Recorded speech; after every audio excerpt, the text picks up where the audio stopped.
నాయకత్వానికి పేరు పేరున ధన్యవాదాలు తెలియజేస్తా ఉన్నాను. ఈరోజు అవుట్సోర్సింగ్ కాంట్రాక్ట్ ఎంప్లాయీస్ ఎవరైతే ఉన్నారో వాళ్ళు వివిధ శాఖల్లో పనిచేస్తున్న వాళ్ళందరూ కూడా కలిసి ఓ జేఏసీగా ఏర్పాటు చేసి ఏ జెండా లేకుండా ఒకే ఏజెండా అవుట్సోర్సింగ్ అండ్ కాంట్రాక్ట్ కార్మికుల ఉద్యోగుల జీతాలు పెరగాలనే ప్రధానమైన లక్ష్యంతో ముందుకు పోతున్న మీ పోరాటానికి బీఆర్టీగా నేను సంపూర్ణమైన మద్దతు ప్రకటిస్తా ఉన్నాను.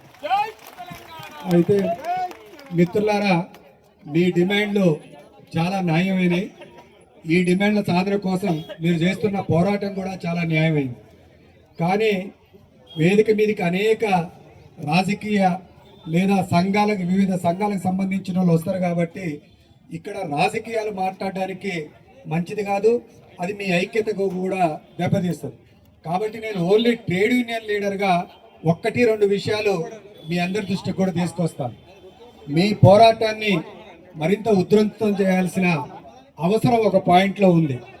ఏమిటా పాయింట్ అంటే, మీ ఉపన్యాసకులు మాట్లాడినప్పుడు, మీ లీడర్లు మాట్లాడినప్పుడు ఒక న్యాయమైన మాట మాట్లాడారు. ఇప్పుడే వికలాంగుల నాయకుడు కూడా మాట్లాడాడు. ఏమని? మేము కొత్తగా అడగడం లేదు, నువ్వు మేనిఫెస్టోలో పెట్టినవే మేము వాటిని అమలు చేయాలి అని చెప్పేసి కోరుతున్నాము అని చెప్పారు. ఇది చాలా న్యాయమే. నేను ఇంకొక లాజిక్ చెప్తాను. ఏ లాజిక్ అని అంటే, రేవంత్ రెడ్డి గారు ఎన్నికల ఉపన్యాసంలో మాట్లాడేటప్పుడు నేను అధికారంలోకి రాగానే అని చెప్పినారు. సరే, రాగానే అన్నప్పుడు ఒక మాట, కానీ జనరల్గా గత ప్రభుత్వాన్ని కాదని, ఆ ప్రభుత్వం తప్పులు చేసిందని, నేను వస్తే మంచి చేస్తానని చెప్పేసి మేనిఫెస్టోలో పెట్టారు.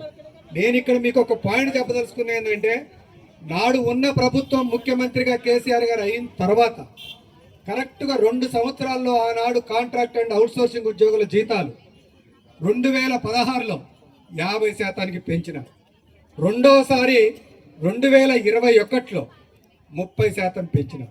నేనేమంటానంటే, రాజకీయం మాట్లాడటంలే, లాజిక్కే మాట్లాడుతున్నా.